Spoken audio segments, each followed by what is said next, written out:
सध्या गावाकडले दिवस म्हणजे रबी पेरणी म्हणजे हिवाळ्यातली पिकं. आता सध्या गहू ज्वारी ही मोठ्या प्रमाणामध्ये लावली जाते. पण त्याचे पाणी द्यायला आता आमच्याकडला एरिया म्हणजे डोंगर एरिया. आम्हाला सारखं पाणी द्यावं लागतं. आता आम्ही गावाकडे गेलो तर माडी बाळानं बी करू लागलं पप्पाला. आम्ही सगळ्यांना करू लागलं, मित्रांना मी.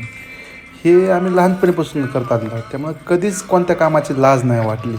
आणि पैशाची किंमत कायम राहिली, कारण की मेहनतीनंतर पैसा काय असतो हे जाणवलं.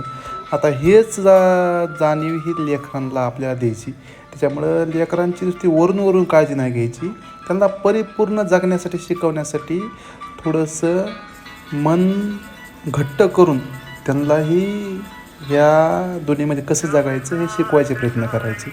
पण चला, गावाकडलं हे आताचं वातावरण बी एकदम जबरदस्त आहे बघण्यासारखं. काय नवं असेल तर अजून कळवीत राहील.